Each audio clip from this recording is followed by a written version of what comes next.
Si Yuri ay isang batang gunner na katulad mo na ang mundo ay gumuho matapos mamatay ang kanyang mga magulang at iwanan siya ng wala.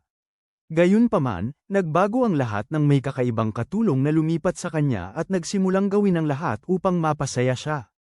Nagsimula ang lahat nang ipadala ni Truck-kan ang mga magulang ni Yuri sa kabilang buhay, na nag-iwan sa kanya ng walang pera o pag-asa. Sa kanyang pinansyal na sitwasyon, umalis din ang lahat ng kanyang mga katulong, pinilit siyang mag-isa. Sa simula, naniniwala siyang kaya niyang mabuhay ng mag-isa, ngunit pagkatapos ng ilang araw na nabubuhay sa sunog na tinapay at cup noodles, napagtanto niyang tila wala siyang silbi. Nang sandaling yon, isang dalaga na may malalaking suso at nakakahipnotismong lila. Dumating sa kanyang bahay at humiling kay Yuri na kunin siya bilang kanyang katulong. Hindi ito makatwiran para sa kanya, dahil hindi siya mayaman o sikat, kaya't malinaw niyang sinabi sa kanya na hindi siya makakayang magbayad ng katulong sa ngayon. Gayunpaman, sinabi ng babae na hindi niya kailangan ng pera kapalit, kundi isang lugar na matutuluyan. Napakaakit ng alok para kay Yuri, ngunit sa parehong oras, iniisip niyang kainahinala ang katulong, kaya tinanggihan niya ito. Gayunpaman, matapos siyang magpumilit na manatili, tiningnan niya ng mabuti ang kanyang mga mata at nahulog ang loob niya, sa wakas ay pumayag na payagan siyang manatili. Mula noon, nagsimula ng mamuhay si Yuri kasama ang kanyang bagong katulong. Ngunit hindi niya maiwasang makaramdam ng pagdududa sa kanya, lalo na't napakagaling niya sa lahat ng ginagawa niya. Mas masarap ang kanyang luto kaysa sa mga restaurant na may Mike Halen star, kumikislap ang bahay pagkatapos niyang linisin ito, at mukhang bago ang kanyang mga damit pagkatapos niyang labhan ang mga ito. Lahat ng ito ay nag-uugnay sa isang katotohanan, at nagpasya si Yuri na harapin siya tungkol dito isang araw. Sinabi niya sa katulong na natuklasan na niya na isa siyang mangkukulam na naglagay ng sumpa sa kanya upang mapalapit siya rito, ngunit nagpasya siyang makisama at sinabi itong totoo. Naniniwala ang kanyang iisang selula ng utak sa kanya, at nasabi niya ngayon ay nauunawaan na kung bakit patuloy na bumibilis ang tibok ng kanyang puso tuwing nakikita siya. At bakit siya palaging mausisa tungkol sa kanya. Nagpapapula ito sa katulong, kaya't humingi siya ng paumanhin, at kalaunan ay inamin sa kanyang sarili na nagbibiro lamang siya. Nang sumunod na gabi, nagkaroon si Yuri ng masamang panaginip kung saan ang kanyang katulong, na nakasuot na ngayon bilang isang mangkukulam, ay sinusubukang pakainin siya ng kakaibang sabaw. Pagkagising niya na sumisigaw, pumunta siya sa kusina upang uminom ng tubig, ngunit natagpuan siyang nagluluto ng isang bagay sa gitna ng gabi. Nagising siya kinabukasan sa isang 5 bituin na agahan na nakahanda sa mesa, ngunit napansin ang isang sabaw na katulad ng nakita niya sa kanyang panaginip. Agad na inakusahan ni Yuri ang katulong na naglagay ng kakaibang bagay sa kanyang pagkain, kaya't nagpasya siyang makisali at sinabi niyang ginawa lang niya. Isang potion ng pag-ibig upang mahulog siya sa kanya. Ang tanga niyang loser ay naniniwala sa kanya muli at sinasabi na ito marahil ang kanyang inihahanda kagabi, na nagpapaliwanag kung bakit ang pagkain niya ay sobrang sarap para sa kanya, at kung bakit hindi niya maalis ang tingin sa kanya. Ang dalaga ay namumula na parang tanga habang naiisip na nagtuturo lamang siya sa sarili ng ilang tutorial ni Gordon Ramsay dahil sa paniniwala niyang hindi siya magaling magluto. Nang sumunod na araw, pinapanood ni Yuri ang katulong habang ginagawa nito ang mga gawain at napagtanto niyang wala siyang alam tungkol sa kanya, kahit pangalan nito, kahit na alam nito ang lahat tungkol sa kanya. Bigla siyang tinawag nito sa kanyang pangalan, na nagpagulat sa kanya, kaya't nagtanong siya kung ano ang pinaplano niya ngayon. Sinasabi ng babae na tinutukoy lang siya tulad ng nararapat sa isang katulong, ngunit ang isip ni Yuri ay naniniwala na tanging mga kasal lamang ang dapat tumawag sa isa't isa sa kanilang mga pangalan. Sinasabi niya na kung tatawagin siya ng ganun, magmumukha silang labis na umiibig, na muling nagdudulot sa kanya ng takot, kaya tumakbo siya palayo. Nagdulot ito ng higit pang pagkabahala kay Yuri, at nag-aalala siya na baka ibenta ng katulong ang kanyang napakahalagang personal na impormasyon sa isang mapanganib na tao. Agad siyang pumunta sa silid-aralan ng kanyang ama at kinuha ang lahat ng lumang talaan ng empleyado upang malaman na ang pangalan ng katulong ay Lilith. Sa oras ng hapunan, naghihintay si Yuri kay Lilith na tawagin siya sa kanyang pangalan. Uli, ngunit tinatawag lamang siya nitong Ginoo, kaya't hinihiling niya na simula ngayon ay gamitin ang kanyang pangalan. Sinabi ni Lilith na kung gagawin niya yon, magmumukha silang masyadong malapit, ngunit si Yuri ay umunlad sa pag-iisip sa mga nakaraang oras, kaya't naniniwala siyang ang pag-unawa sa isa't isa ay mas mahalaga para sa pagmamahalan kaysa sa pagtawag sa mga tao sa kanilang pangalan. Sandaling nadismaya si Lilith, ngunit nang hilingin ni Yuri na sabihin din niya ang mga bagay tungkol sa kanyang sarili, ngumiti siya at sinabi niyang gagawin niya ito. Nang gabing yun, nakatitig si Lilith sa isang larawan ni Yuri at naaalala kung paano siya agad na nag-empake at umalis mula sa kanyang bahay nang malaman niya tungkol sa pagpanaw ng mga magulang ni Yuri. Kinabukasan, nagising si Yuri sa isang aparador na puno ng malinis na damit at masarap na almusal. Gayunpaman, dahil sa kanyang pagganap bilang isang masungit, naniniwala pa rin siyang may tinatago si Lilith. Biglang tumunog ang doorbell, at dinala ni Lilith ang isang parcel na naglalaman ng pinakabagong video game na inorder niya para kay Yuri. Pero sa halip na lumuhad at pasalamatan ng ganitong Diyosa, ipinagpatuloy ni Yuri ang kanyang paranoia at inakusahan si Lilith na sinusubukan siyang manipulahin sa pamamagitan ng pagbibigay ng mga regalo. Pumasok din ang sadistikong bahagi ni Lilith sa usapan, at sa halip na tinatanggihan ito, nakikipaglaro siya. Sinasabi na sinusubukan niyang maging kanya siya sa pamamagitan ng pagpanalo sa kanya. Nang marinig ito, nagalit si Yuri, sinasabing siya ang gagawa upang maging kanya si Lilith, hindi kabaligtaran, na nagdulot kay Lilith na mamula-mula sa kahihiyan.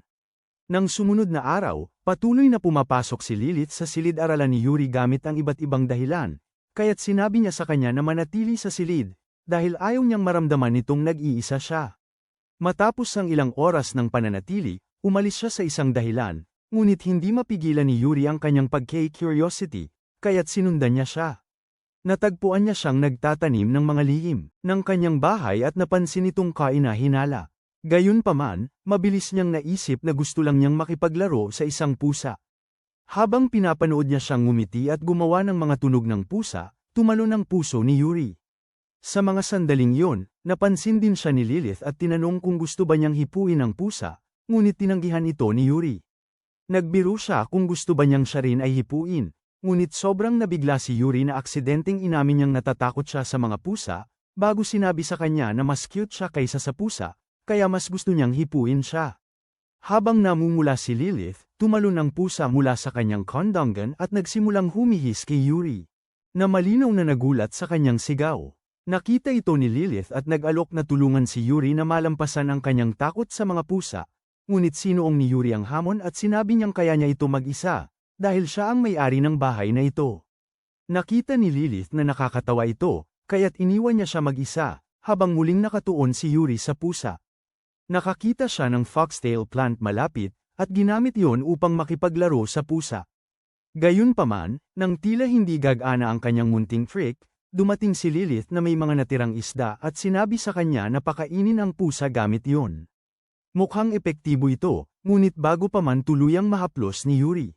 Isang pusa na may napakalaking katawan ang dumating at pinapawisan siya sa takot, habang ang maliit na pusa ay sinisikap na ipagtanggol siya. Ang kilos na ito ay labis na nakakaantig kay Yuri kaya't nagpasya siyang kumilos bilang isang tunay na lalaki at pinrotektahan ang pusa mula sa gangster, at sa wakas ay nakuha niya ang tiwala nito. Makalipas ang ilang sandali, nang bumalik si Lilith upang tingnan siya, nakita niyang pinapadama ni Yuri ang pusa. Ipinagmamalaki ni Yuri na matagumpay niyang napasunod ito, habang si Lilith naman ay nakakaramdam ng selos at nais sanang siya ang pinapadama niya. Napansin ito ni Yuri at sinimulan niyang haplasan ang kanyang ulo, dahilan upang mamula siya ng maliwanag. Naabala, nagpaalam siya ngunit aksidenteng nahulog ang litrato na itinago niya tungkol sa kanya, na para kay Yuri ay nakakabahala. Nang tanungin niya ito, nagpatuloy si Lilith at sinabi niyang itinatago ito para palagi siyang makapanood sa kanya, ngunit iginiit ni Yuri na mas mabuti kung makikita niya ang tunay na bagay, dahil hindi siya tatakbo. Umalis pa rin si Lilith sa eksena na nahihiya, habang iniisip ni Yuri ang mga voodoo ritual na maaari niyang isagawa gamit ang kanyang litrato, at umamin na talagang kaina-hinala siya. Nang sumunod na araw, matapos kumain ni Yuri ng napakasarap na tanghalian, muli siyang nagdududa na si Lilith ay gumagamit ng mga hindi tuwirang paraan upang gawin ang pagkain na ganito kasarap. Upang malaman ang katotohanan, humingi siya kay Lilith na turuan siyang magluto, ngunit siya ay nakikipaglandian sa halip, nagtataka kung gusto ba niyang turuan siya ng magkasama. Nag-backfire ito nang biglang magmungkahi si Yuri ng kasal, sinasabing ang kanyang pagluluto ay napakasarap na nais niyang tikman ito sa buong buhay niya. Ito ay nagdulot muli ng pamumula kay Lilith, kaya't mabilis siyang dinala si Yuri sa kusina upang ilihis ang kanyang isip. Bilang unang hakbang sa pagluluto ng nilaga, tinuruan ni Lilith si Yuri kung paano maghiwa ng carrot at tumayo sa likod niya habang ginagabayan ang kanyang kamay. Ang lapit nila ay nagdulot ng pamumula sa kanya, ngunit nang banggitin niyang parang niyayakap sila. Yuri ay umiikot sa kutsilyo at halos masaktan siya, na nagpapakita ng kakulangan niya sa situational awareness. Sa wakas, natapos ang kanilang episode sa MasterChef. Gayunpaman, nang matikman ni Yuri ang nilagang ginawa niya, hindi niya ito gaanong nagustuhan. Kahit na sinubukan ni Lilith na pagandahin ang kanyang hindi kapani-paniwalang kakayahan, sinabi ni Yuri na hindi ito kasing sarap kapag siya ang gumawa, kaya tinukso siya ni Lilith, sinabing wala itong lihim na sangkap niya, na pagmamahal. Biglang sinabi ni Yuri na ngayon lang niya nauunawaan kung bakit palaging malinis ang kanyang bahay at ang pagkain niya. Palaging masarap, sinisisi ang lahat ng ito sa kanyang pag-ibig, habang si Lilith ay muling namumula. Nang gabing yun, habang nililinis ni Lilith ang silid-aralan ni Yuri, natagpuan niya ang isang guhit ng mga umaga na bulaklak sa kanyang aklat, na may tala na nagsasabing ang kanilang kulay ay kahawig ng kanyang mga mata. Samantala, habang naliligo si Yuri, nag-iisip siya tungkol sa kung ano ang ginagawa ni Lilith sa buong gabi matapos siyang patulugin. Nang gabing yun, habang nagsisimula siyang mangarap tungkol sa lahat ng kainahinalang mahika na maaaring ginagawa niya, sumisilip si Lilith sa kanyang silid at pinapanood siyang natutulog. Bumubulong si Yuri kung bakit siya palaging natutulog pagkatapos siya, hanggang sa sinabi ni Lilith na gusto niyang panoorin siyang matulog, kaya't siya ay nananatiling gising ng huli. Kinabukasan, nagbihis si Lilith sa kanyang magandang damit at naghanda para sa isa pang araw ng pag-aalaga kay Yuri. Sa sumunod na araw, habang muling bumalik si Yuri sa paaralan matapos ang pagkamatay ng kanyang mga magulang, nag-iimbento si Lilith ng mga dahilan para manatili siya ng kaunti pang oras. Itinali niya ang mga sintas ng sapatos ni Yuri at inayos ang kanyang buhok. Kaya't binanggit ni Yuri na parang kumikilos siya tulad ng isang anime waifu dahil ganito rin ang ugali ng kanyang ina sa tabi ng kanyang ama. Habang namumula ang dalaga, sabi ni Yuri, dati silang nag-uugali na parang sobrang sweet bago siya umalis papuntang paaralan. Samantala, isang marangyang limousine ang huminto sa gate ng paaralan at isang nakamaskarang butler na nagngangalang Fujisaki ang bumaba mula rito. Tinulungan niya ang isang nepo baby na si Tsukasa na bumaba sa sasakyan at matapos siyang pasalamatan, naglakad siya papuntang paaralan, hanggang sa makita si Yuri.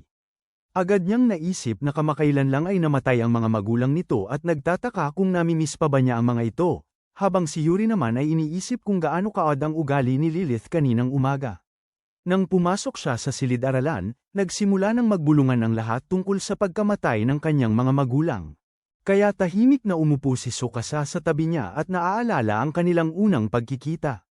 Ilang taon na ang nakalipas, nagkita ang kanilang mga magulang sa isang kaganapan at sinubukan ni Yuri na makipag-usap sa kanya, kahit na si Tsukasa ay may social anxiety. Naalala niya kung gaano katotoo ang mga mata niya noon at sinusubukan niyang suklian ang kanyang kabaitan sa pamamagitan ng pagsabi ng hi sa kanya ngayon. Gayunpaman, pumasok ang guro sa klase ng mga sandaling iyon at sinira ang kanyang pagkakataon. Sinubukan niyang muli sa tanghalian, ngunit may ibang humadlang sa kanya muli, at muling nakatakas si Yuri. Samantala, habang naglilinis si Lilith ng bahay, nagtatanong siya kung bakit tila si Yuri ay tinanggihan ang kanyang mga pagsulong at nagpa siya na mas pagbutihin ang kanyang ginagawa upang tanggapin siya bilang kanyang katulong sa lalong madaling panahon. Nang maglaon, habang si Lilith ay lumalabas upang sunduin si Yuri mula sa kanyang paaralan, dumaan si Fujisaki sa kanya sa limo at nakilala siya mula sa isang lugar. Samantala, habang si Yuri ay lumalabas mula sa kanyang paaralan at nakikita ang kanyang mga kaklase na sinusuong ng kanilang mga pamilya, pinapaalala niya sa sarili na siya ay isang malakas at independenteng bata at hindi kailangan ng sinuman. Sa sandaling yun, nakita niya si Lilith sa tarangkahan ng paaralan at tumakbo patungo sa kanya. Samantala, si Tsukasa, na sumusunod sa kanya upang makausap siya. Nagtatago siya sa likod ng puno upang silipin ang nakakapang-init ng sitwasyon. Habang pinapanood niya silang mabuti, tinanong ni Lilith si Yuri kung nahihiya ba siya sa relasyon nila, na sinagot niya na napakaganda niya kaya ayaw niyang may ibang makakita sa kanya. Si Tsukasa ay nag-init ang mukha at inisip na may mga plano silang ginagawa sa likod ng mga pintuan. Habang iniisip niyang ang relasyon nila ay parang mga ipinagbabawal na pag-ibig sa mga kwento sa Wattpad, humingi ng tawad si Lilith kay Yuri para sa umagang iyon at sinabing akala niya ay gusto niyang gumugol ng mas maraming oras kasama siya. Sa sandaling iyon, ang pag-amin na ito ay nagdudulot ng mas maraming katanungan sa isipan ni Tsukasa. Biglang sinabi ni Yuri na iniisip niya si Lilith sa paaralan at hindi na makapaghintay na makasama siya sa bahay. Ito ang nag-udyok kay Tsukasa na magsalita ng kanyang huling panalangin habang siya ay nagiging pinakamalaking taga-suporta ng relasyon ng amo at katulong at pinagsasabihan ng sarili sa pagtatangkang makialam.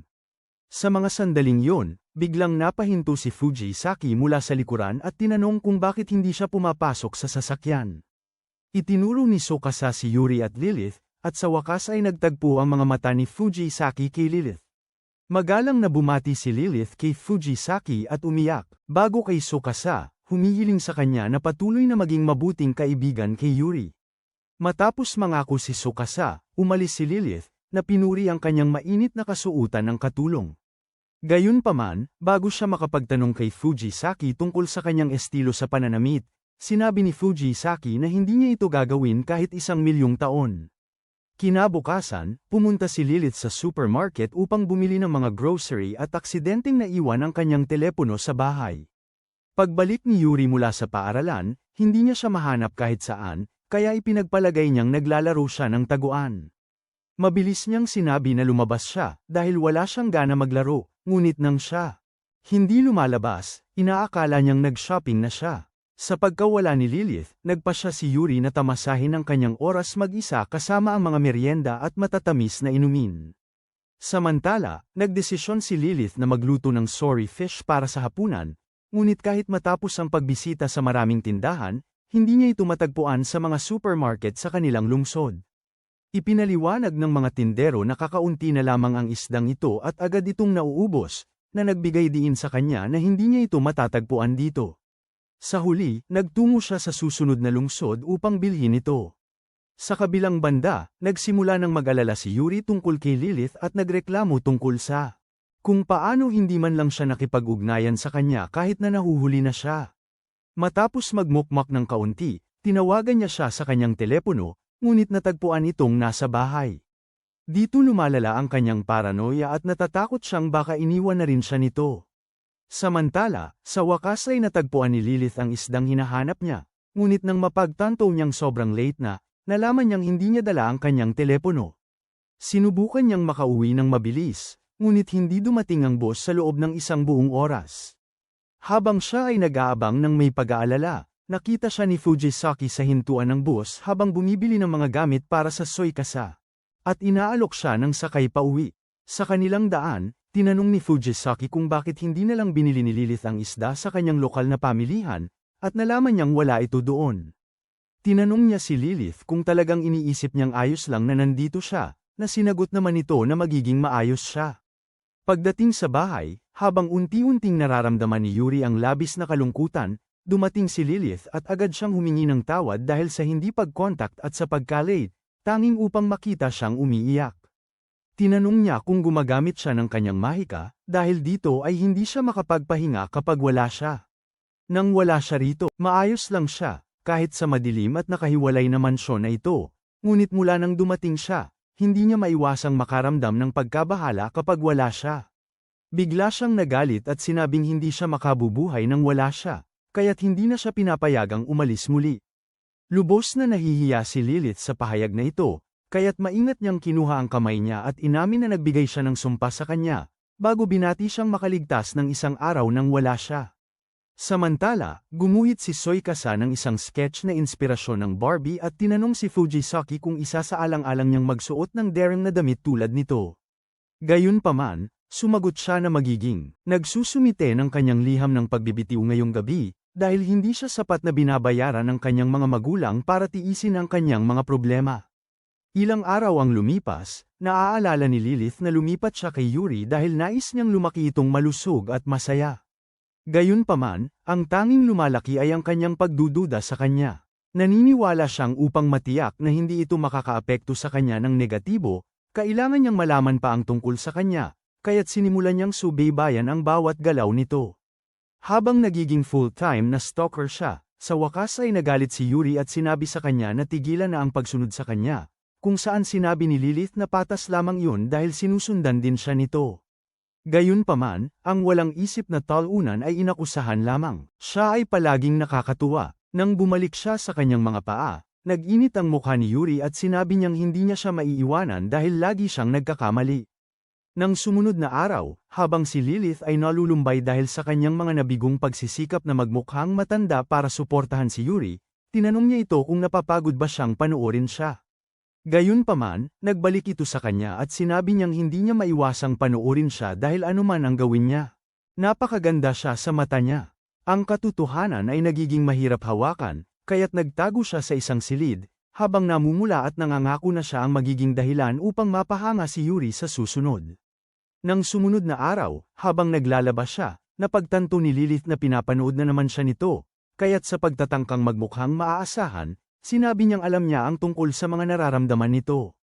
Ang tanawin ng kanyang mga marshmallow ay muling nagpabaliw kay Yuri, kaya't sinabi niyang kainahinala kung paano may isang taong kasing hot niya ang gustong makilala siya. Muli itong nagpabula kay Lilith, at sa wakas ay ibinigay niya. Sa pagsisikap na makuha ang bentahe. Mamaya, nag-aalala siya kung paano siya makakalapit kay Yuri, at nag-iisip ng plano upang mas makilala siya.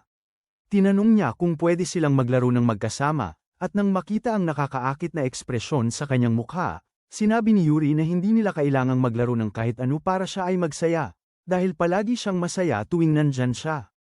Gayunpaman, matapos magpilit si Lilith, dinala niya siya sa silid-aralan ng kanyang ama at nagsimula ng isang laro ng chess. Ipinaliwanag kung paano ito ang paborito niyang laro dahil itinuro ito sa kanya ng kanyang ama.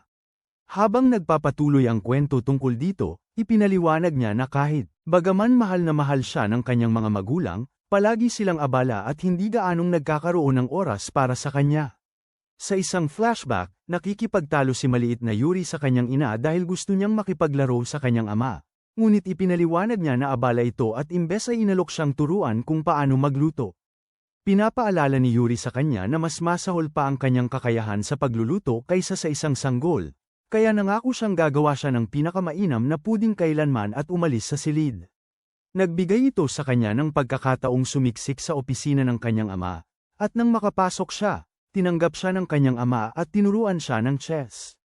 Ipinaliwanag nito kung paano ang reyna ang pinakamalakas na piyesa ng laro, at inihalin tulad ito sa kanyang ina, sinasabing siya ang pinakamalakas tao sa kanilang tahanan din. Ang nakakahiya nilang sitwasyon ay naputol nang pumasok ang kanyang ina na galit at pinagsabihan si Yuri dahil sa pag-abala sa kanyang ama. Gayunpaman, nawala ang galit ng kanyang ina nang ipaalam ni Yuri na tinawag siya ng kanyang ama na reyna ng kanilang bahay, na nagpasaya sa kanya at nagpatawa tulad ng isang taong umiibig. Pagkatapos, kinuha ni Yuri ang mga kamay ng kanyang mga magulang at pumunta sila upang kumain ng mga nakakatakot na puding na ginawa ng kanyang ina para sa kanila. Ang alaala nito ay nagpapasaya pa rin sa kanya hanggang ngayon. Matapos marinig ang kanyang malungkot na kwento, mabilis na tumayo si Lilith at nangako na palagi siyang nandito upang makipaglaro sa kanya tuwing nais niyang maglaro. Nagbigay ito sa kanya ng sigla, at nagpatuloy sila sa paglalaro hanggang gabi. Sa gabi, kinabukasan, tumanggap si Yuri ng imbitasyon mula sa paaralan, dahilan kung bakit siya ay patuloy na nagiging malayo at nalulumbay sa buong araw. Upang mapabuti ang kanyang pakiramdam, gumawa si Lilith ng homemade pudding at inisip kung gaano siya magiging nahihiya pagkatapos niyang makita ito. Gayunpaman, lahat ng kanyang plano ay nagiging walang silbi ng tahimik na kunin ni Yuri ang pudding at magpasalamat bago bumalik sa kanyang silid-aralan. Ang pag-alam na hindi tinanong ni Yuri ang kanyang mga motibo o inakusahan siya ng pangkukulam at pag-iisip ay nagwasak sa buong mundo ni Lilith, at nagsimula siyang mag-isip na maaaring may mali talaga sa kanya. Gayunpaman, dahil nais pa rin niyang magduda siya sa kanya, sinundan niya ito. Sa buong araw at umaasa na lalabas siya at sasabihing hawakan ang damo.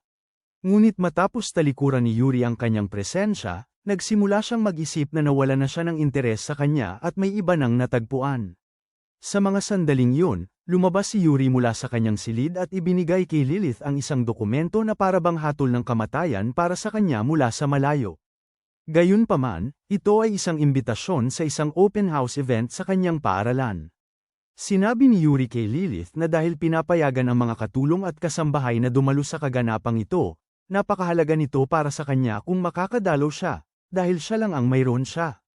Kahit na hindi niya ayaw na may ibang makakita sa kanya o agawin siya mula sa kanya, gusto pa rin niyang dumalo siya sa kaganapan. Namumula si Lilith, sinasabing akala niya ay nawala na ang interes niya sa kanya, kaya't pinapakalma siya ni Yuri na hindi ito mangyayari, dahil ang lahat ng ginawa niya ngayon ay isipin kung paano ipapaabot ang balitang ito sa kanya. Nang sumunod na araw, sinusubukan ni Lilith ang iba't ibang damit habang inaalala ang maliit na pep talk na ibinigay ni Yuri sa kanya tungkol sa kung anong klaseng damit ang dapat niyang isuot sa kanyang paaralan.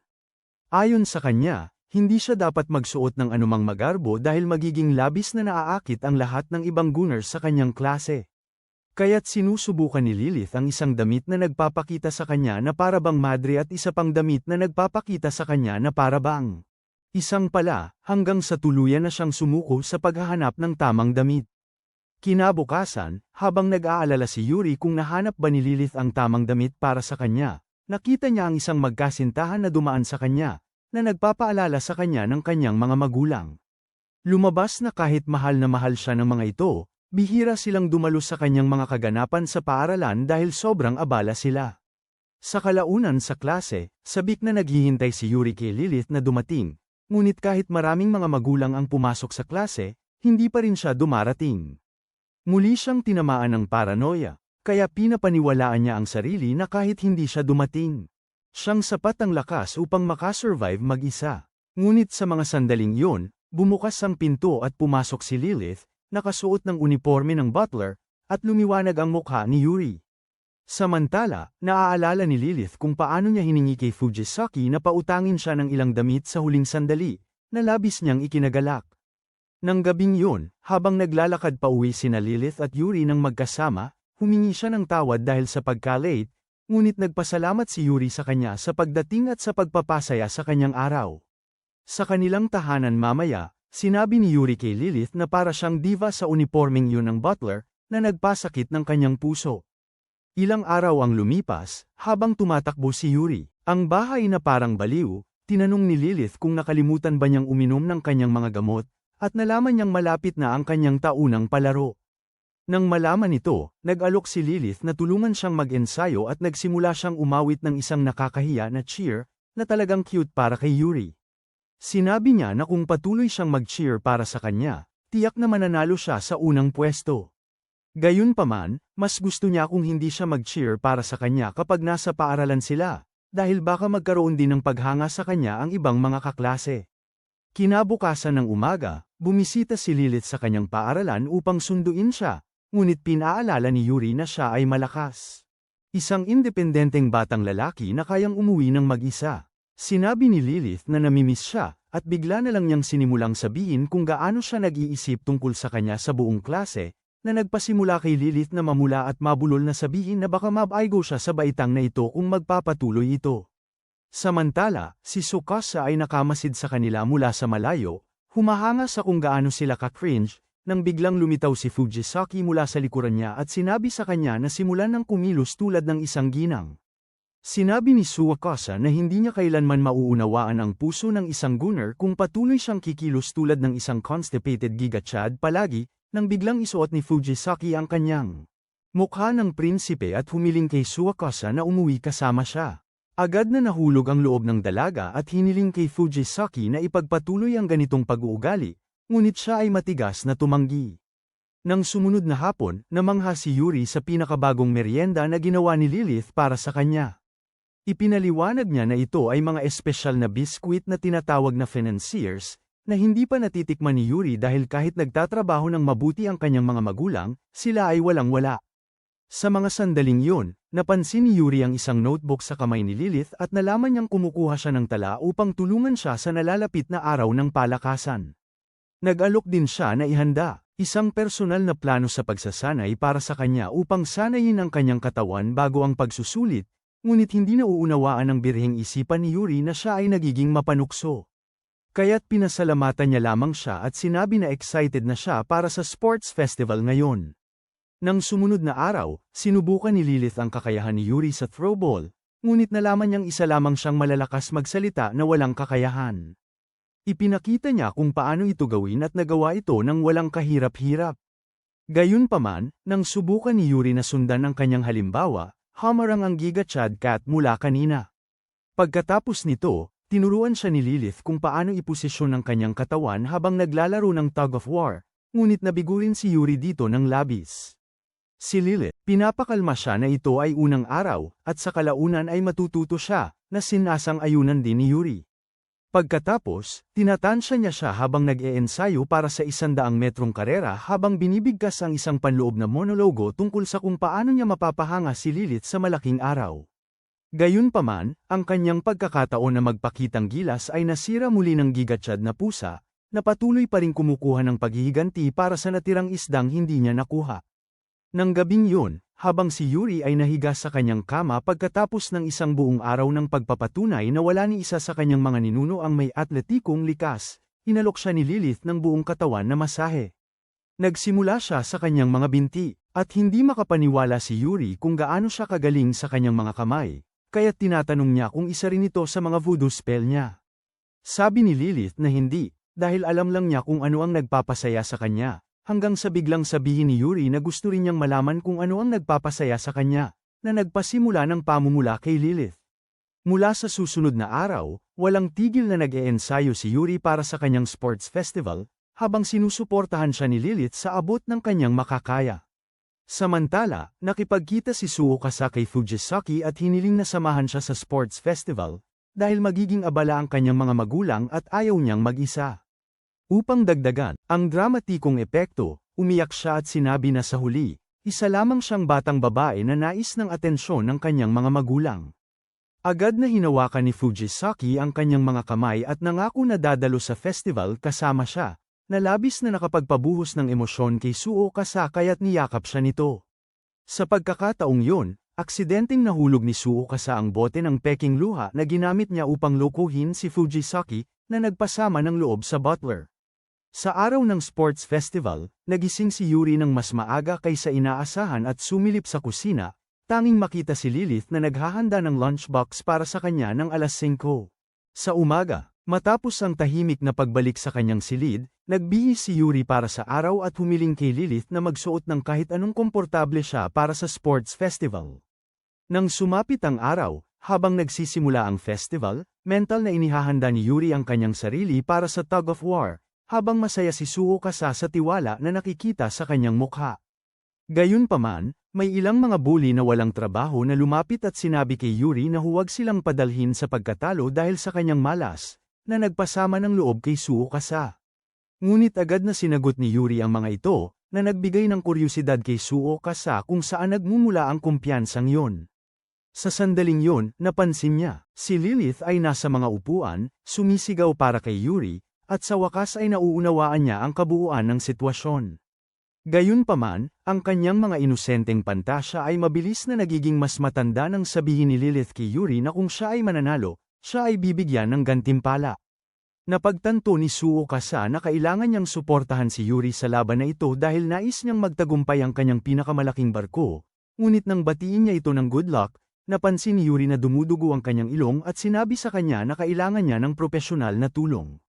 Sa lalong madaling panahon, habang nagsisimula ang laro, nanalo sina Yuri at Suokasa, kaya sinabi niya sa kanya na makakakuha siya ng gantimpala mula kay Lilith. Sinabi ni Yuri na ang tanging nais niya ay maramdaman niyang proud sa kanya na tumatagos kay Suokasa. Nang sandaling yun, tumakbo si Lilith kay Yuri at tinawag siyang kahanga-hanga dahil sa pagkapanalo sa karera. Ito ay nagdala kay Suokasa sa isang malungkot na spirito dahil hindi niya maisip kung gaano kaakit-akit ang kanyang paboritong magkapareha. Nang sumunod na araw, tinanong ni Fujisaki si Lilith kung okay lang sa kanya na nandito sila sa bukas, ngunit sinabi niyang ayos lang siya, habang si Yuri ay patuloy na nananalo ng karera. Sa kalaunan, habang naglalunch ang grupo ng sabay-sabay, tinanong ni Suokasa kung pwede ba niyang tikman ang mga sandwich ni Lilith, na masayang pinahintulutan ng katulong. Isang kagat nito ang nagpasimula kay Suokasa na mang-asar kay Yuri tungkol sa kung gaano kaperpekto ang kanyang hinaharap. Waifu, ay. Gayunpaman, mas nag-aalala siya kung naging abala ba ito kay Lilith na magising ng maaga para gumawa ng lunchbox at pagkatapos ay bisitahin siya sa kanyang paaralan. Pinapakalma siya ni Lilith na masaya siyang gawin ito para sa kanya, ngunit ngumiti siya at nagtanong kung maaari siyang makipagkarera. Lumalabas na ang paaralan ay nagdaos din ng karera para sa mga magulang at tagapag-alaga, at nakarehistro si Lilith bilang kalahok. Bago magsimula ang karera, iniisip ni Lilith kung ano siya kay Yuri, ngunit hindi siya nakakahanap ng conclusion habang nagsisimula ang karera. Madali niyang nalampasan ang lahat ng hadlang, ngunit bumagal siya ng isang ina ang nadapa sa kanya at nawala ng tiwala sa sarili. Sa mga sandaling yun, nagsimula si Yuri na sumuporta sa kanya. Kaya sa tulong ng makalumang kapangyarihan ng pag-ibig, nagwagi siya ng unang pwesto, kahit natalo pa si Fujisaki, ang kilalang Giga Chad. Nang batiin siya ni Yuri, ibinaba ni Lilith ang kanyang zipper upang bigyan siya ng kaunting fan service. Gayunpaman, naabala sila ng ilang mga tao na naiinggit dahil nanalo ang katulong ni Yuri sa karera imbes na ang kanilang mga magulang. Ngunit mabilis na ipinagtanggol ni Yuri si Lilith, tinawag siyang tanging pamilya niya, na labis na nakapagpabagabag sa dalaga. Ilang araw pagkatapos nito, habang namimili si Lilith ng mga gulay para sa hapunan, naiisip niya ang sinabi ni Yuri tungkol sa kanya sa sports festival at ngumiti siya sa sarili. Samantala, nagulat si Yuri sa biglang pag-ulan at nag-aalala tungkol kay Lilith. Sa mga sandaling yon, umuwi siya na basang-basa mula sa ulan, mukhang sobrang kaakit-akit, ngunit mas nag-aalala si Yuri tungkol sa kanyang kalusugan, kaya mabilis siyang nagdala ng mga tuwalya.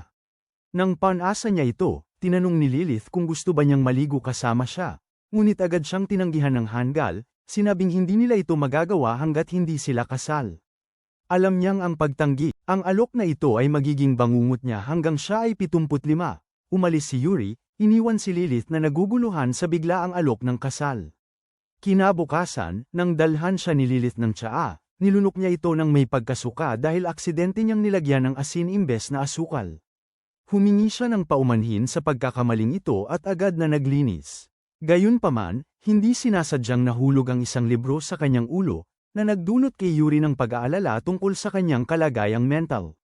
Napansin niyang dumudugo ang kanyang ilong, sinabi niyang magpahinga siya, ngunit pinunasan lang niya ito at agad na nagpunta sa paglalaba. Hindi makapaniwala si Yuri kay Lilith, sa lahat ng tao, napaka-estranghero ng kanyang kilos, ngunit bago siya makapag-isip ng anuman, bumagsak si Lilith sa sahig. Agad siyang umabot para sa kanya, ngunit napagtanto niyang may mataas na lagnat siya. Nang banggitin niya ito sa kanya, sinabi ni Lilith na mainit naman talaga ang kanyang pakiramdam at nag-alok na tanggalin ang kanyang mga damit, ngunit sapat na ang lahat para kay Yuri sa puntong ito. Kaya't hinayla niya siya papunta sa kanyang silid at sa wakas ay tinakpan siya ng kumot. Pagkatapos nito, naghahanap si Yuri ng mga paraan upang matulungan ang kanyang kalagayan, ngunit umabot na sa isip ni Lilith ang kanyang lagnat, kaya't sinabi niya sa kanya na huwag masyadong magmasid sa silid ng isang babae. Habang sinisigawan niya siya na itigil ang pang-aasar, si Lilith ay nakakakuha ng lumabas ng kama at nagsimulang umiyak ng malakas, sinasabi na siya ang dapat mag-alaga sa kanya, na hindi niya magagawa kung kailangan niyang humiga sa kama buong araw. Nag-aalala siya na baka itaboy siya nito kung bigla siyang maging walang silbi, kaya niyayakap siya ni Yuri at pinapakalma na hindi niya kailanman gagawin iyon. Kinabukasan, mas mabuti ang pakiramdam ni Lilith, ngunit kahit ganon, sinabi ni Yuri na huwag siyang magpuyat ng labis, na nagpasimula sa kanyang pamumula. Mula noon, habang nagsisimulang linisin ni Lilith ang bahay, iginiit ni Yuri na tulungan siya. Sinasabi na halos wala siyang silbi sa bahay, kaya ang pinakamaliit na maitutulong niya ay ang makatulong sa kanya sa magsabi na hindi siya mainit. Sinabi ni Yuri na okay lang siya, ngunit nag-aalala pa rin si Lilith. Nag-alok siya ng tsaa at sinabing makabawi siya sa kanyang pag-aalaga.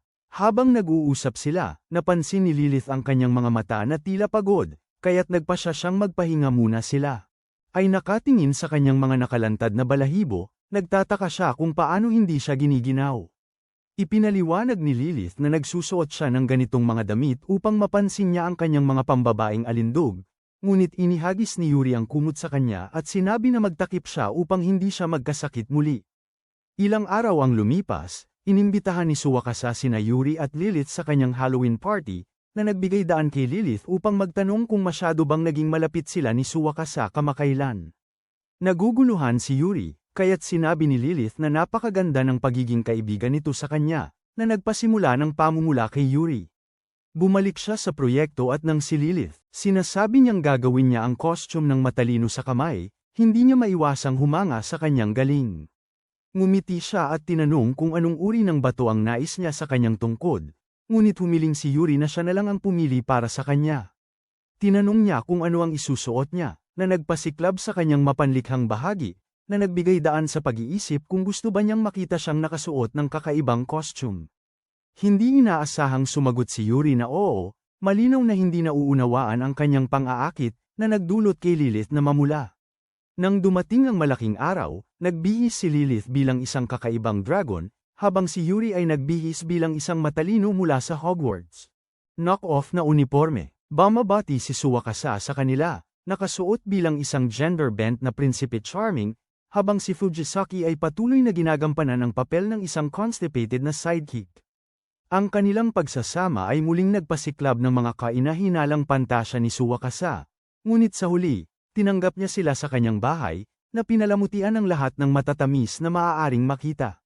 Mamaya, habang kumakain si Yuri ng isang magarang pastry na inaalok ni Suwakasa, hindi niya maiwasang kumilos tulad ng isang taong walang pera na hindi pa nakakatikim ng mga mamahaling matamis. Pagkatapos ay pinasalamatan niya si Suwakasa sa pag-anyaya sa kanila, bago lumingon kay Lilith at pasalamatan siya sa pananahi ng kanyang costume. At para sa pagpili ng kulay ng kanyang tungkod. Samantala, ngumiti si Lilith, tinatangging ipakita na pinili niya ang berde dahil ito ang kulay ng mga mata ni Yuri. Mamaya, kinuha ng grupo si Fujisaki at pinalitan siya ng damit bilang Cinderella upang purihin ang prinsipe ni Suwakasa, na nagpasiklab sa paminsang pamangkin. Gayunpaman, hindi alintana ni Suwakasa at basta't hinayla siya at sumayaw, habang ang dalawa ay nakangiti sa kanila. Kinabukasan sa paaralan, ibinigay ni Suwakasa kay Yuri ang maraming litrato mula sa kanilang Halloween party, kaya't nagpasalamat siya sa kanya. Samantala, habang natatapos ni Lilith ang kanyang mga gawain, tumanggap siya ng liham mula sa mailman, na agad na nagpalayo ng kanyang ngiti. Sa kabilang banda, naaalala ni Yuri kung gaano siya kalapit kay Lilith kamakailan at mabilis na umuwi, sabik na makita ang kanyang hinaharap na asawa. Gayunpaman, pagdating niya sa bahay, napansin niyang may itinatago si Lilith sa kanya, na nagbigay sa kanya ng labis na kuryusidad kaya't direkta siyang nagtatanong kung ano ang nangyayari. Sinabi ni Lilith na pag-uusapan nila ito mamaya at hiniling sa kanya na kumain muna, habang ang pagkabahala ni Yuri ay patuloy na tumataas. Sa puntong yun, naaalala ni Lilith ang unang pagkakataon na dumating siya sa mansyon at sinabing labis siyang natutuwa na ginawa niya ito, ngunit oras na para siyang umalis, dahil ang kanyang orihinal na amo ay nalaman na siya ay narito. Sinabi niya kay Yuri na ngayon ang huli nilang pagkikita, na labis na nakasakit sa puso ni Yuri. Agad niyang sinabi sa kanya na hindi siya aalis dahil siya ang kanyang guro at hindi siya makakaalis hanggat hindi niya natatanggal ang sumpa sa kanya, na nagpasigla ng kanyang puso sa kanyang presensya. Dahil dito, labis siyang nainis kaya't mabilis niyang itinapon ang liham mula sa kanyang amo sa basurahan at sinabi niyang mananatili siya kung hihilingin ito ni Yuri, na nagdunot kay Yuri upang yakapin siya ng mahigpit habang may luha sa mga mata. Ilang araw pagkatapos nito, humiling ang guro ni Yuri sa lahat ng estudyante na gumuhit ng pie chart ng kanilang mga pang-araw-araw na aktibidad, at hindi nakakagulat, tanging ang kanyang aktibidad ay ang panunood kay Lilith. Sa oras ng tanghalian, napansin ni Suwakasa na para siyang nawalan ng pag-asa sa buhay, kaya tinanong niya ito kung ano ang dahilan, at nalaman niyang siya ay stress dahil ang buong araw niya ay umiikot sa pag-iisip tungkol sa kanyang katulong. Tumaas ang antas ng pagmamahal ni Suwakasa, kaya't agad siyang humiling na sabihin pa niya ang iba, at dito nagsimula ang kauna-unahang therapy session ni Yuri.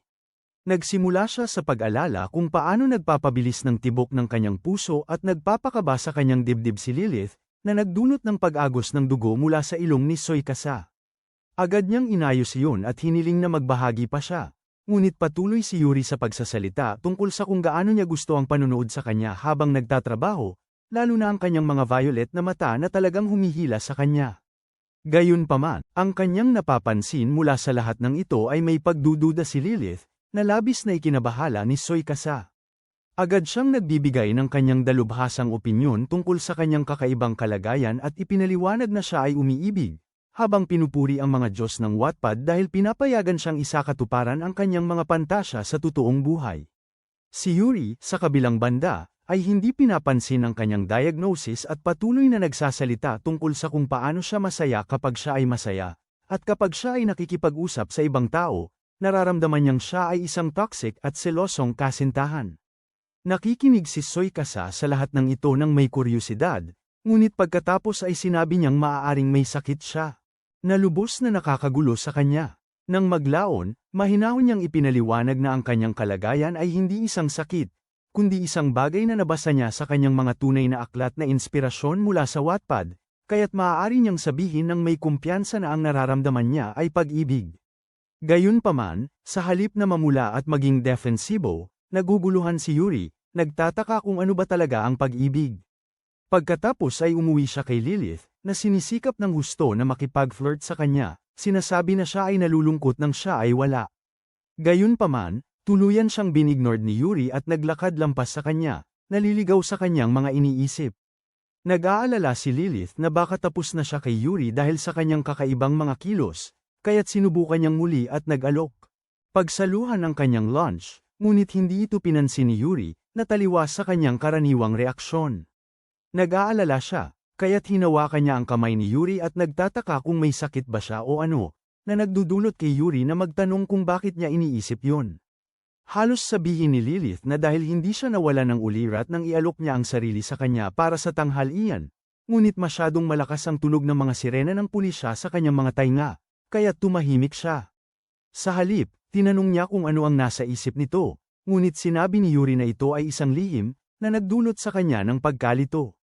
Sa sumunod na araw sa paaralan, inalok ni Soykasa na ipagpatuloy ang pep talk ng pag-ibig ni Yuri sa kanyang mansyon at kalaunan ay dinala siya roon. Ang batang walang pera ay namangha sa mga dekalidad na katulong at sa arkitektura, at tahimik na inaalok si Soykasa ng mga biskwit na inihurno ni Lilith bilang regalo. Labis na natuwa si Soykasa kaya dinala niya si Yuri sa kanyang hardin at nagdaos ng tea party, habang patuloy na pinupuri ni Yuri ang kakayahan ni Lilith sa pagluluto. Sinasabi na kahit si Gordon Ramsay ay hindi makakapantay sa kanyang luto.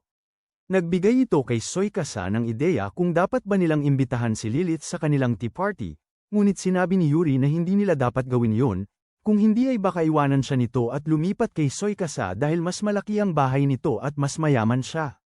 Ang pagsasabi nito ng malakas ay nagdulot kay Yuri ng nag-aalala na hindi niya maibigay kay Lilith ang buhay na nararapat sa kanya. Ngunit pinapakalma siya ni Soykasa na talagang masaya si Lilith kapag kasama siya, kaya't walang dahilan para iwanan siya nito at manatili sa kanya. Nagdulot ito ng ngiti kay Yuri sa ginhawa habang namumula ang kanyang mga pisngi, kaya't ibinalik siya ni Soykasa sa orihinal na usapan tungkol sa pag-ibig at inilabas ang kanyang mga mahalagang nobelang bawal upang palawakin ang kanyang kaalaman. Gayunpaman, kinumpiska ni Fujisaki ang kanyang mga nobela bago pa man makapag-ugnay si Yuri dito, na nag-iwan sa kanya ng walang ibang pagpipilian kundi umuwi para sa araw na iyon. Nang araw na iyon, nang umuwi si Yuri, sinalubong siya ni Lilith. Siya na may malaking ngiti, na nagpaparamdam sa kanya ng pagmamalaki sa ilang kadahilanan. Kinabukasan, inatasan ng guro sa sining si Yuri ng isang proyekto, kaya umuwi siya at humiling kay Lilith na payagan siyang iguhit ang kanyang portrait, habang iniisip na sa wakas ay mauunawaan niya siya kung maayos niyang iguguhit siya. Si Lilith, sa kabilang banda, ay labis na interesado sa ideya kaya't nagsimula siyang gumawa ng mga pose at nagtanong kung mas gusto ba niyang ipakita ang Titanic pose. Gayunpaman, si Yuri ay medyo tanga, kaya sinabi niya sa kanya na umupo sa isang upuan at hayaan siyang iguhit siya tulad ng karaniwan niyang nakikita siya, dahil iyon ang bersyon niya na gusto niya. Ang ito ay hindi inaasahang nagpapataas din sa kanya, kaya't ginagawa niya ang sinasabi niya. Habang nagsisimula si Yuri sa kanyang unang proyekto bilang anime na bersyon ni Van Gogh. Sinabi ni Lilith na kahit na gusto niya ang karaniwang bersyon niya ang hindi ito nangangahulugang ito ang tunay niyang pagkatao, ngunit sinabi ni Yuri na hindi ito mahalaga dahil tiyak na malalaman niya kung sino talaga siya balang araw. Nang matapos ang portrait, pinuri ni Lilith si Yuri para sa kanyang kahangahangang kakayahan. Gayunpaman, hindi siya nasiyahan sa resulta at binura ito. Sinasabing hindi niya naipakita ng tama ang Diyos na kagandahan ni Lilith. Bilang resulta ng kanyang pagiging perpekto, nagpalipas siya ng buong gabi at ay nagising na may mga eye bags sa ilalim ng kanyang mga mata kinabukasan. Nagbibiro si Lilith na tiyak na nawalan siya ng tulog dahil masyado siyang maganda para iguhit, ngunit pumayag si Yuri sa kanya ng walang emosyon, sinasabing hindi siya nakatulog dahil patuloy siyang nag-iisip tungkol sa kanya sa posisyon ng Titanic. Nang marinig ito, namula si Lilith at tinanggap ang buong responsibilidad sa pag-aantok niya noong gabi, dahil ayaw niyang maapektuhan ang kanyang progreso sa paaralan, kahit na siya'y antok. Nang gabing yun, sinubukan niyang tulungan siyang makatulog gamit ang mga scented candles, mainit na kumot, at kahit inaalok pa ang kanyang hita upang makatulong sa kanyang pagidlip. Gayunpaman, tinanggihan siya ni Yuri, sinabing siya, ayaw niyang sumakit ang kanyang mga hita mula sa bigat nito. Matapos mab-go sa Plan A, sinubukan ni Lilith na gumamit ng mainit na eye mask at nakakapagpaginhawang musika upang matulungan siyang makatulog, ngunit nabiguin ito, na nag-iwan sa kanya ng isang opsyon. Pabirong inaalok niyang matulog sa tabi niya, ngunit agad na tinanggap ni Yuri ang alok, sinabing hindi siya makapaghintay na matulog kasama siya. Nagulat siya rito, nagtataka kung tungkol ba ito sa pag-unlad ng kwento, ngunit agad na nakatulog si Yuri pagkahiga sa tabi niya, habang bumubulong ng mga karaniwang tanong tungkol sa kung sino siya at kung ano ang ginagawa niya sa kanyang bahay. Sinubukan ni Lilith na pakalmeyan ang kanyang isipan sa pamamagitan ng pag-awit ng lullaby, na tila pamilyar kay Yuri, na nagpapaalala sa kanya ng kanyang ina at isang misteryosong batang babae mula sa kanyang pagkabata. Nagising siya kinabukasan na parang nakapagpahinga, ngunit hindi niya maalala ang lullaby o ang misteryosong batang babae mula sa kanyang kabataan. Nang sumunod na araw, nanalo siya ng unang gantimpala sa sining para sa portrait na iginuhit niya kay Lilith, na nagbigay ng silbi sa kanyang walang pag-asang pagkagusto. Kinabukasan, nagkaroon si Yuri ng alaala ni Lilith noong bata pa sila habang gumagawa sila ng singsing na bulaklak para sa kanya. Nagising siya kay Lilith na inaalis ang mga kurtina at tinanong kung bakit siya narito, kahit na dapat ay araw niya ito ng pahinga. Sinabi ni Lilith na hindi niya maiiwan ang kanyang mga tungkulin sa umaga at agad siyang nagpunta sa paghahanda ng almusal habang si Yuri ay nalilito. Tungkol sa kanyang pangarap, nang maglaon, habang nagtatrabaho siya sa kanyang silid-aralan, dumating si Lilith na nakasuot ng casual na damit, na nagdulot sa kanya upang mahulog ang lapis at titigan siya na may nakabukas na bibig. Agad siyang nakaramdam ng pag-aalala, nagtataka kung saan siya pupunta matapos magbihis ng ganoon, at pinaghihinalaan niyang may date siya pagkatapos umalis sa kanyang mansyon. Gayunpaman, pinayagan niya siyang umalis. Nang sumunod na araw, nang makarating si Lilith sa lungsod, naamoy niya ang isang panaderia at bumili ng mga mamahaling pastry para kay Yuri.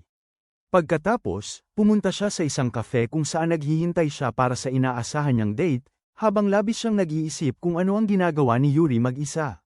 Sa puntong yun, ang kanyang date, na lumalabas na si Fujisaki, ay dumating, nakasuot din ng kanyang casual na damit.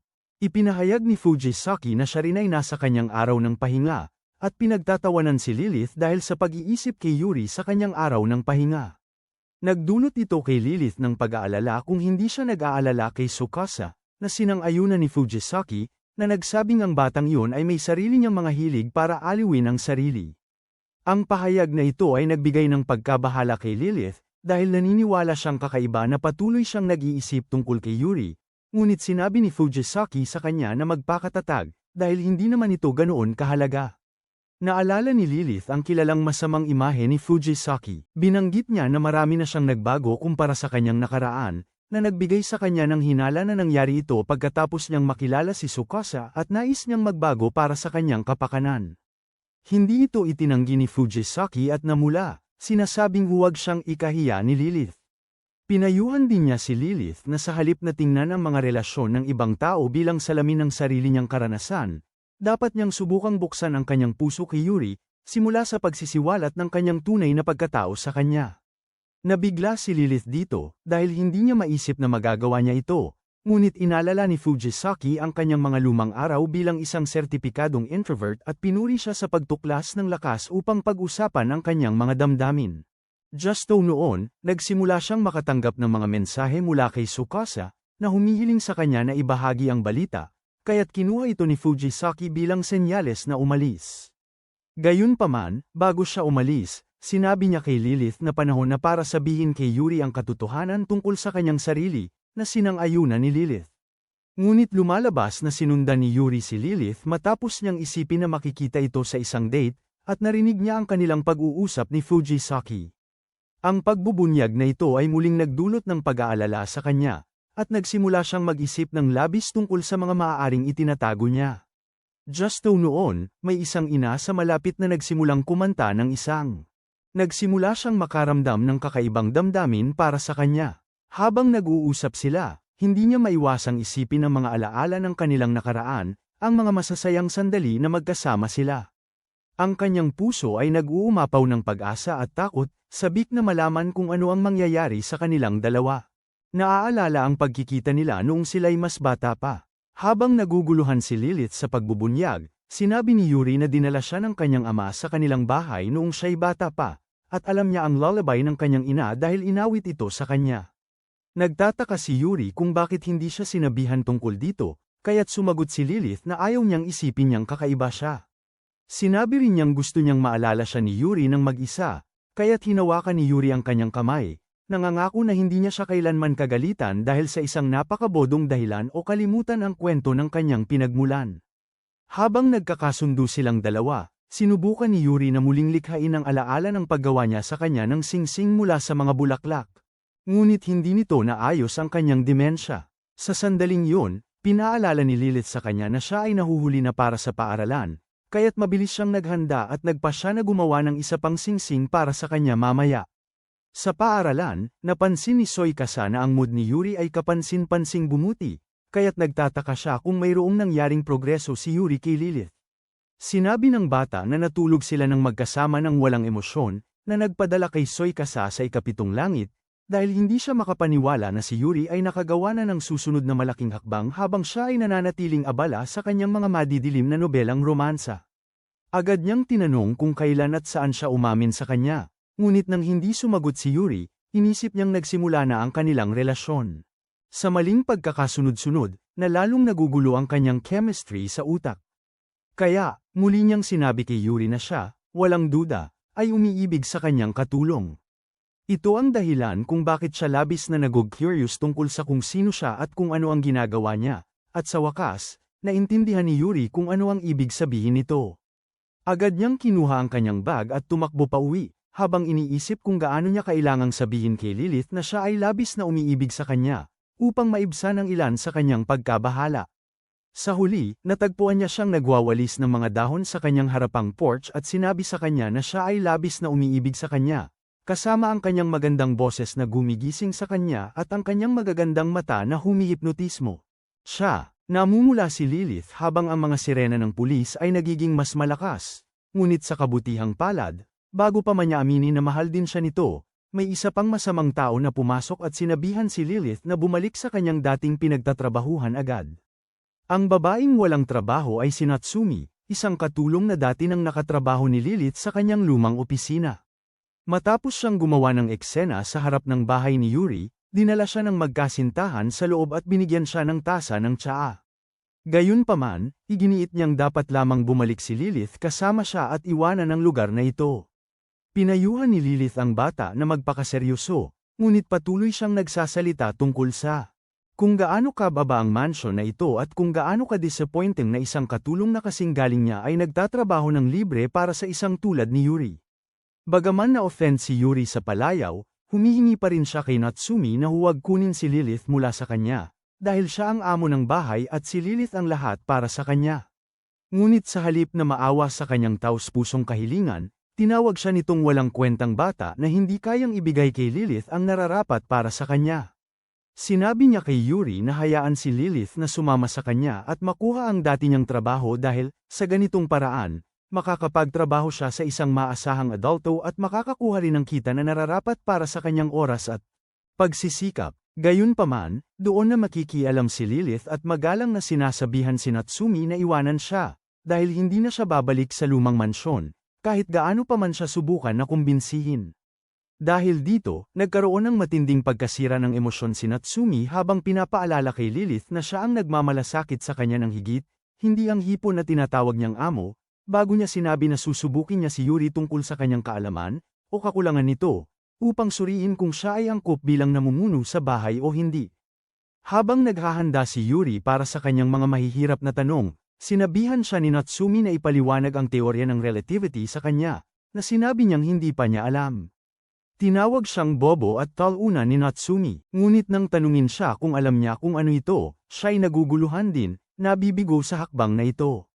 Binanggit ni Natsumi na ang pera ay mas mahalaga kaysa kaalaman, kaya't inilabas ni Yuri ang kanyang alkansya, sinasabing kahit hindi pa ito marami, tiyak na bibilhan niya si Lilith ng magandang regalo kapag nakapag-ipon na siya ng sapat. Tinawag siya ni Natsumi na isang walang pera at walang pag-asa sa pag-ibig, ngunit nang tanungin ni Lilith si Natsumi tungkol sa kanyang pinensya, lumabas na mas malala pa siyang pulubi kaysa kay Yuri dahil sa labis na pagkatalo. Nagalit si Natsumi at aksidenteng nabasag ang isang lampara, kaya't humiling si Yuri na humakbang siya. Bumalik, habang nagpapahayag ng pasasalamat na siya ay hindi nasaktan. Tinawag siya ni Natsumi na weird dahil hindi siya nagalit na may nasira siyang pag-aari, ngunit sinabi ni Yuri na masaya lang siya na walang nasaktan. Pagkatapos, humarap siya kay Lilith at sinabing huwag makinig sa tuso at mapanlinlang na batang ito, dahil hindi siya karapat-dapat na maging kanyang guro. Gayunpaman, pagod na si Lilith, kaya't sinabi niyang tumahimik ito at mag-isip ng 2 beses bago muling insultuhan si Yuri. Inamin din niya ang kasaysayan na mayroon sila, ngunit humiling kay Natsumi na igalang ang kanyang mga nais ngayon. Iginiit ni Natsumi na gusto lang niyang maging masaya siya. Naalala ni Yuri ang pep talk tungkol sa pag-ibig na ibinigay sa kanya ni Tsukasa, kaya tinanong niya si Natsumi kung siya rin ba ay umiibig kay Lilith. Nagdulot ito ng matinding emosyon kay Natsumi, ngunit iniwan siyang walang masabi ni Yuri nang ipaliwanag niya na dahil gusto niyang manatili si Natsumi sa kanya dahil mahal niya ito, dapat din siyang umibig kay Lilith kung nais niyang makasama ito. Ang buong pag-uusap na ito ay nagpasimula ng pamumula kay Lilith, habang si Natsumi ay hindi makapaniwala na si Yuri ay naglalabas ng napakaraming nakakahiya na salita nang walang kahit kaunting hiya. Sa kabilang banda, naniniwala si Yuri na kung hindi niya ilalabas ang kanyang nararamdaman, paano malalaman ng iba? Alam ng isang tao kung ano ang nararamdaman niya, na sa wakas ay nagpasigla kay Natsumi na maging tapat. Sinabi niya na totoo na pumunta siya rito upang tiyakin na si Lilith ay namumuhay ng maayos dahil mahal niya ito at nais niyang magkaroon siya ng buhay na nararapat sa kanya. Gayunpaman, sinabi niya kay Yuri na ang kanyang matatamis na salita ay hindi siya malilinlang, at aalis siya dito kasama si Lilith anuman ang mangyari. Kinabukasan, matapos umalis si Yuri para sa paaralan, mabilis na kinuha ni Lilith ang kanyang wallet upang linisin ang bahay. Samantala, pinapanood ni Natsumi ang eksenang ito habang inaalala na sa kanyang mansyon, ang mga katulong ay itinalaga sa mas maliliit na gawain na mas madali. Naubos ang lakas mula sa kanyang mga gawain. Sinusubukan ni Natsumi na tulungan si Lilith, ngunit sinasabi ng katulong na umupo na lamang siya at magpahinga, dahil siya ay bisita sa bahay na ito. Kaya, sa loob ng susunod na ilang oras, nagmamasid si Natsumi habang walang kahirap-hirap na nililinis at niluluto ni Lilith, at naglalaan pa ng oras upang maghanda ng tsaa para sa kanya. Tinanong ni Natsumi kung siya ay nalulungkot dito, dahil kailangan niyang magtrabaho buong araw. Gayunpaman, sinabi ni Lilith na masaya siyang gawin ito para kay Yuri. Doon napagtanto ni Natsumi na ang problema ay hindi ang dami ng trabaho, kundi si Yuri at ang kanyang tusong dila. Nang sandaling yon, dumating ang demonyo na basang-basa sa pawis at aminin kay Lilith na tumakbo siya mula sa paaralan dahil hindi niya mapigil ang makita siya. Nagulat si Natsumi at nahihiya si Lilith, ngunit nagpatuloy si Yuri at inamin na hindi rin siya nakapag-concentrate sa klase dahil patuloy siyang nag-iisip tungkol kay Lilith at kung ano ang ginagawa nito. Sa sandaling sinabi niya sa katulong na mahal niya siya ngayon din, halos mag-short circuit ang utak ni Natsumi mula sa kahihiyan. Gayunpaman, nang makita niyang namumula ang mukha ni Lilith, may nangyaring pagbabago sa kanya. Sa kalaunan, inamin niya sa sarili na hindi pa niya kailanman nakita si Lilith na mukhang sobrang in love. Subalit, sinira ni Yuri ang kanyang pag-iisip sa pamamagitan ng pagtatanong tungkol sa kanyang kakayahan bilang katulong matapos mapansin na lahat ng ginagawa niya ay nakaupo at kumakain ng merienda, sa halip na gumawa ng mga gawaing katulong. Labis itong nagpapagalit sa kanya kaya tumakbo siya diretso sa kusina at nasunog ang ilang mga ulam, bago niya ginulo ang labada at ginawang kaguluhan ang buong bahay. Sa huli, sinabi ni Lilith na manatili na lang siya sa lugar, at kahit si Yuri ay nagsabi sa kanya na huwag masyadong pilitin ang sarili. Gayunpaman, nagpa siya si Natsumi na patunayan ang kanyang kakayahan sa kanya at kumuha ng balde ng tubig ngunit nadapa siya at nahulog kay Lilith, na nagbasa sa kanilang dalawa. Kahit na nagdulot ito ng pagkadismaya kay Natsumi, nagsimula namang tumawa si Lilith habang inaalala kung gaano kahirap si Natsumi sa mga gawaing bahay noon, at palagi siyang kailangang tumulong dito. Nang mga sandaling yon, pumasok si Yuri na parang boss at inutusan ng dalawang babae na pumunta at maligo ng mainit, kung hindi ay baka magkasakit sila o magkaroon ng masamang amoy. Tinanong ni Lilith si Natsumi kung nais niyang maligo kasama siya, at kahit nahihiya siya sa simula, pumayag siya. Sa kalaunan sa ilalim ng shower, pinasalamatan ni Lilith si Natsumi sa biglaang pagdating niya habang inamin niyang wala pa rin siyang ideya kung paano dapat tumugon sa pagmamahal ni Yuri. Tumawa si Natsumi, ipinaliwanag na para sa kanya, tila, si Lilith ay alam na ang kanyang sagot, dahil hindi pa siya nakakita ng ganitong kasiyahan sa kanyang mukha tulad ng nang umamin si Yuri sa kanya. Ito ay lubos na naguguluhan kay Lilith, at nagsimula siyang mag-isip kung siya ba ay palaging kumikilos na parang bukas na aklat sa harap ni Yuri, habang si Natsumi naman ay nakangiti at inamin sa sarili na ang makita si Lilith sa ganitong estado ay isang biyaya. Kinabukasan, pumasok si Lilith sa silid ni Natsumi at natagpuan itong walang laman. Gayunpaman, agad siyang nahatak ng isang magasin na nakalatag malapit na puno ng mga ideya para sa mga regalo sa Pasko. Sa paaralan, nakipag-usap si Yuri kay Suikasa tungkol sa kanyang umuunlad ang kanilang relasyon, at nawawalan siya ng kontrol nang banggitin niya na may bagong miyembro sa pamilya. Para sa kanya, ang kwento ay hindi na isang normal na bahagi ng buhay kundi isang madilim na romansa. Gayunpaman, nilinaw ni Yuri ang hindi pagkakaintindihan sa pamamagitan ng pagsasabi tungkol kay Natsumi, ngunit hindi pa rin ito sapat upang mapakalma ang kanyang mga delusyon. Sinabi ng dalaga na ang kwento ay umunlad na ngayon sa isang ganap na drama ng romansa na may mga karibal at selos sa halip na isang simpleng kwentong pag-ibig.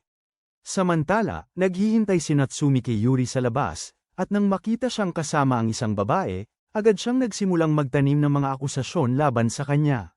Pagkatapos ay napansin niya si Fujisaki malapit, at ang kanyang nakabibighaning aura ay halos nagpasalita sa kanya ng kanyang damit ng katulong. Bumalik siya sa katinoan nang tanungin siya ni Yuri kung ano ang ginagawa niya roon, kaya dinala niya ito at umalis. Habang nag-uusap sila sa kanilang paglalakad, nadismaya si Natsumi nang malaman niyang wala siyang iskandalo sa Suikasa na babae, ngunit pagkatapos ay ibinulgar niya ang isang bagay na nagulat kay Yuri. Mukhang balak ni Natsumi na umuwi, ngunit bago umalis, nais niyang sorpresahin si Lilith ng isang regalo para sa Pasko upang maging memorable ito. Sa mga sandaling yun, nakatagpo si Yuri ng ilang mas matatandang lalaki na nagpasya na mangbuli ng isang ulila. Mukhang masaya, sinimulan nilang mang-asar kay Yuri dahil sa pagpapabagsak ng kanilang steam bond, pero nakialam si Natsumi bago pa ito lumala. Tinitigan niya ang mga batang yun nang may nakakatakot na tindi na nagdulot sa kanila upang tumakas sa takot, at tumakbo sila palayo. Na-impress ang babae na nanindigan si Yuri laban sa mga hanggal na yun kahit na siya ay mahina. Ngunit sinabi niyang ibabalik niya ang pabor sa pamamagitan ng paggawa ng anumang gusto niya. Nang makuha ang pagkakataon, humingi siya ng tulong para sa sorpresa ng Christmas party para kay Lilith, at pumayag siya.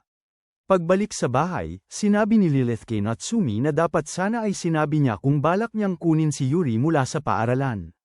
Gayunpaman, nag-imbento siya ng dahilan at nagtungo sa silid ni Yuri para sa pagpaplano. Mamaya, nang dalhin ni Lilith ang ilang merienda sa kanila, nakita niyang nag-aaway sila tungkol sa kanyang cute at mature na panig. Habang sinasabi ni Yuri na mas bagay sa kanya ang mga cute na bagay, sinabi ni Natsumi na ang kanyang pagiging mature ang nagpapatingkad sa kanya. Bagaman nahihiya, natutuwa si Lilith na nagkakasundo na sila. Pagkatapos nito, tinalakay ng duo ang kanilang plano ng detalyado. Sabihin ni Yuri kay Lilith na mayroon na siyang plano na ipagdiwang ang Pasko kasama si Tsukasa, habang pinapanatili namang abala ni Natsumi si Lilith sa pamamagitan ng paglabas sa kanya para sa araw. Sa panahong yun, mananatili si Yuri upang magdekorasyon ang bahay at ihanda ang lahat para sa sorpresa. Nang gabing yun, habang nag-aagahan sila, sa wakas ay sinabi ni Yuri kay Lilith ang tungkol sa kanyang mga plano sa Pasko kasama si Tsukasa. Bagaman sinubukan ni Lilith na huwag magpakita ng anumang emosyon, hindi may kakaila ang pagkadismaya sa kanyang mukha. Ang kanyang reaksyon ay nagdulot ng pagkakasala kay Yuri, lalo na't palagi siyang tapat sa kanya at ayaw niyang magsinungaling, ngunit pinilit niyang sundin ang plano para sa sorpresa. Kinabukasan, humingi si Yuri ng tulong kay Tsukasa para sa kanyang master plan, kaya't nagsimula ng magsalita ang nerd tungkol sa kung paano siya makakapag Nasa labas ng isang magarbo at masayang pagdiriwang pagkatapos ng party kasama ang kanyang mahal na katulong. Sa lalong madaling panahon, araw na ng Pasko, at nag-aalala si Lilith na mag-isa si Yuri sa bahay ni Tsukasa, ngunit pinapaniwalaan siya ni Yuri na magiging maayos siya. Nang umalis silang dalawa, dumating si Suka sa kanyang kasuutan bilang Sherlock Holmes kasama si Fujisaki upang tulungan siya. Sa kalaunan, kinuha ni Fujisaki ang pamamahala sa party, inatasan si Tsukasa na gawin ng dekorasyon, na talagang ayaw niya, habang nagbe-bake naman si Yuri ng cake. Habang pinapahira niya ito ng puting cream, napansin ni Fujisaki na may kaunting cream sa ilong ni Yuri at nilinis ito para sa kanya. Nagkomento si Yuri na siya ay tila hindi angkop, ngunit nagpatuloy siya sa paghahanap. Sa kabila ng kanyang pag-aalala, napansin ni Fujisaki ang kanyang kalagayan at nagpasya siyang tulungan siya. Huwag kang mag-alala, sabi niya kay Natsumi. Magsimula tayo sa mga simpleng tanong. Habang nag-uusap sila, unti-unting nawawala ang kaba ni Natsumi at nagiging mas komportable siya. Samantala, si Tsukasa ay abala pa rin sa kanyang mga gawain, patuloy na nag-iisip kung paano makakabawi mula sa pagkakakonfiscate ng kanyang camera. Ay labis na nakakahiya o talagang walang silbi, kaya wala itong nakatutulong. Bigla, nakita niya ang isang tindahan ng crepe at iminungkahi niyang subukan ito, ngunit sa malas, natapilok siya at nahulog ng nakadapa sa lupa, nagkaroon ng pagdurugo sa ilong. Mamaya, habang inaalok siya ni Lilith ng tissue, sinubukan ni Natsumi na humingi ng tawad, ngunit nagpasalamat si Lilith sa halip. Sinabi niyang nagpapasalamat siya sa lahat ng ginawa nito upang mapataas ang kanyang mood nang mas gusto pa niyang magdaos ng Pasko kasama ang taong mahal niya.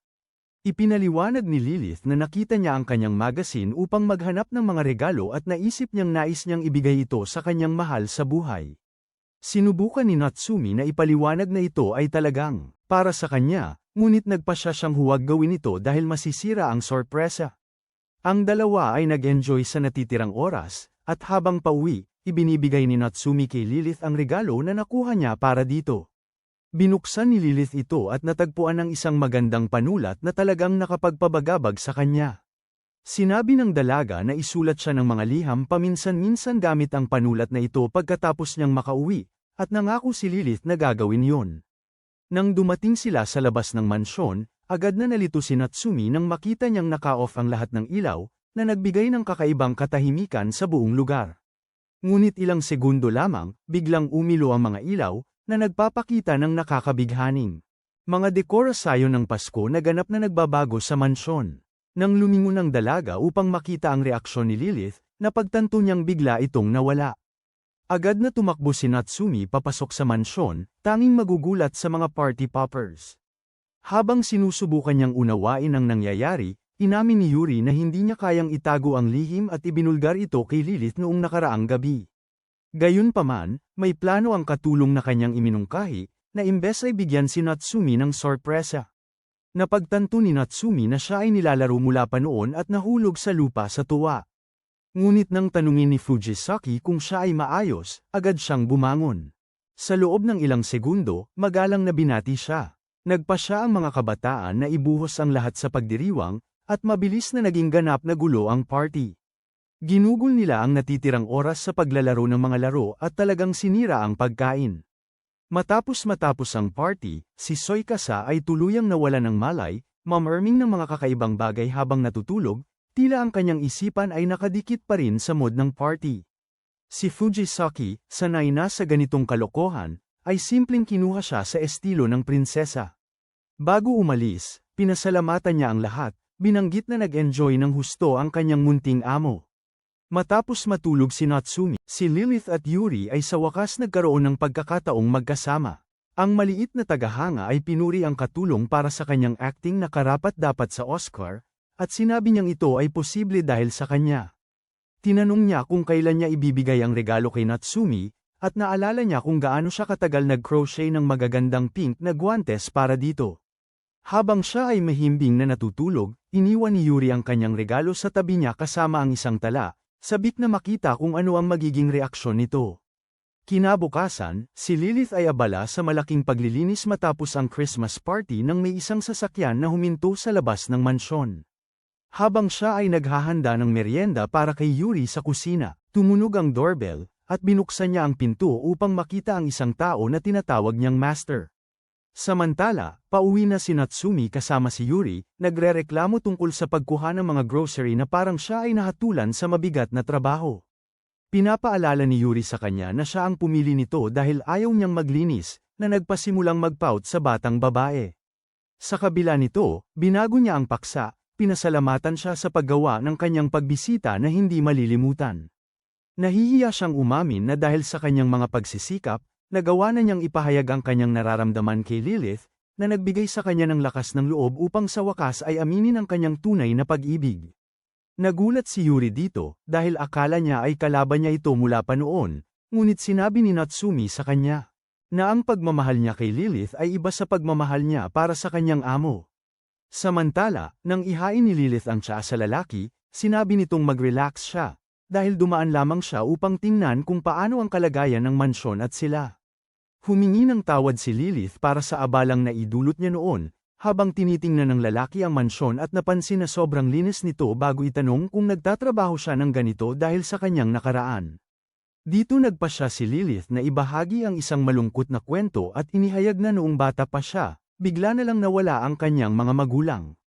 Naiwan siyang nag-iisa, at walang gustong tumanggap sa kanya. Sa puntong yun, pumasok ang mga magulang ni Yuri at binago ang kanyang buhay.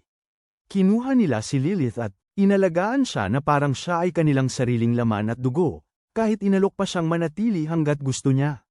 Nang gabing yun, nilapitan siya ni Yuri at tinanong kung sino siya, ngunit dahil sa hiya sa kanyang hitsura, bumagsak ang dalaga sa lupa at tinakpan ang kanyang makikinang na mga mata. Sa halip na matakot, hinawakan ni Yuri ang kanyang mukha, sinabing ang kanyang mga mata ay kasing kislap ng mga bituin, at sinabi pa na siya ay labis na maganda.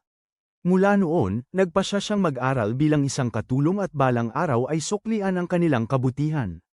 Pagkatapos ng kanyang pagtatapos, inatasan siyang magtrabaho sa mansyon ng kanyang dating amo, kung saan siya nakikipag-usap ngayon, kung saan natanggap niya ang balita tungkol sa pagkamatay ng mga magulang ni Yuri. Nang walang pag-aalinlangan, iniwan niya ang lahat at nagmadaling pumunta sa tabi ni Yuri, ayaw niyang maranasan niya ang kaparehong kapalaran. Ito ang dahilan kung bakit napakalalim ng loyalty ni Lilith sa pamilya ni Yuri, at kung bakit siya labis na nagmamalasakit na protektahan siya. Nang maglaon, umuwi si Yuri kasama si Natsumi at nakilala ang guro ni Natsumi. Sa isang sandali, natakot siya nang isipin niyang dumating ito para kunin si Lilith, ngunit hamupa ang kanyang takot nang ipaliwanag ng guro na narito lamang siya upang sunduin si Natsumi. Habang umaalis ang dalawa, nagpapasalamat siya kay Yuri sa pag-aalaga kay Natsumi, ngunit nakialam ang babae, na nagsasabing na talagang kabaligtaran nito. Nang tanungin ng master kung maaari silang bumalik muli dahil labis na mamimiss sila ni Natsumi, pinapayagan sila ni Yuri habang ang dalaga ay nag-fold, iniisip kung gaano ka-considerate ang kanyang master. Pagkatapos nilang umalis, biglang sumigaw si Lilith, na nagpagulat kay Yuri, para ipahayag na nakagawa siya ng hapunan para sa 3 tao.